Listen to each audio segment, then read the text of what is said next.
ಏ ಸಂದೀಪ, ಬಾರ ಇಲ್ಲಿ.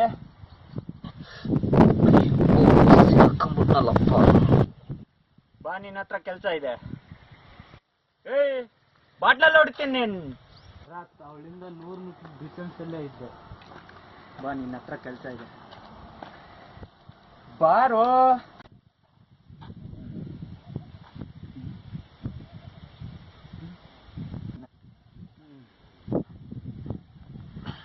ಮಾಡ್ತಾ ಇದ್ರ ಪಾಪ ಪರಿಹಾರ ಕಣಪ್ಪ, ಪಾಪ ಪರಿಹಾರ.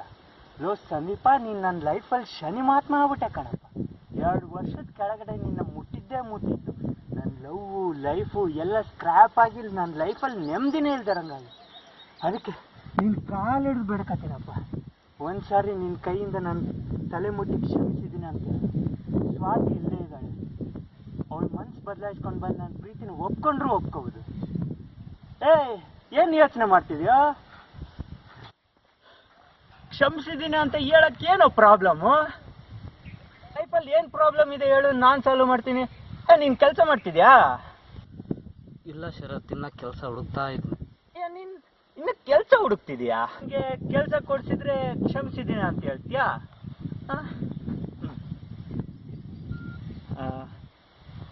ಮೂರ್ತಿ, ನಮ್ಮ ಫ್ರೆಂಡ್ ಒಬ್ಬ ಇದ್ದಾನೆ, ಅವನೊಂಥರ ದೇವಮಾನವಿದ್ದಂಗೆ. ಅವನ್ನ ಕಳಿಸ್ತೀನಿ. ಅವನಿಗೆ ಒಂದು ಕೆಲಸ 1 ಲಕ್ಷ. 1 ಲಕ್ಷ ಓಕೆ ಅಲ್ಲ? 1 ಲಕ್ಷ ಕೊಟ್ಬಿಡಿ. Okay, thank you. ಈಗಲಾದ್ರೂ ಕ್ಷಮಿಸಿದ್ದೀನಿ ಅಂತ ಹೇಳು. ಹೇಳು ಹೇಳು. ಹೇಳಲೇ. ಆದ್ರೆ ಏನು ಪ್ರಯೋಜನ? ಅವಳು ಮಾತ್ರ ನನ್ನ ಕ್ಷಮಿಸಲ್ಲ. ಅವಳು ಕಾಲು ಹಿಡ್ಕೊಂಡು ನನ್ನ ಕಣ್ಣೀರಲ್ಲ, ಅವಳು ಕಾಲು ತೊಳೆದ್ರು ಅವಳು ನನ್ನ ಕ್ಷಮಿಸಲ್ಲ. ಅವಳ ಕಣ್ಣಲ್ಲಿ ಅಷ್ಟು ಸಣ್ಣವನಾಗ್ಬಿಟ್ಟಿದ್ದೀನಿ. ದ ಫೇಮಸ್ ಬಿಸ್ನೆಸ್ ಮ್ಯಾನ್ ಶರತ್. ಅವಳ ಕಣ್ಣಲ್ಲಿ ಒಬ್ಬ ಆರ್ಡಿನರಿ ಈಗೋಯಿಸ್ಟಿಕ್ ಚಪ್ಪಲ್. ನೀನು ಲವ್ ಮಾಡಿದ್ಯಾ? ಇಲ್ಲ. Very good. ಲವ್ ಮಾಡಕ್ಕೋಬೇಡ.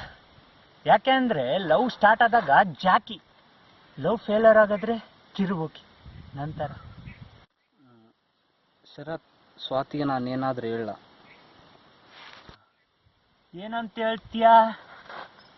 ಅವನು ತುಂಬ ಒಳ್ಳೆಯವನು, ಅವ್ನು ನನಗೆ ಕೆಲಸ ಕೊಡಿಸಿದಾನೆ, ಅವನ ಪವಿತ್ರವಾದ ಪ್ರೀತಿನ ಒಪ್ಕೋ ಅಂತ ಹೇಳ್ತೀಯಾ?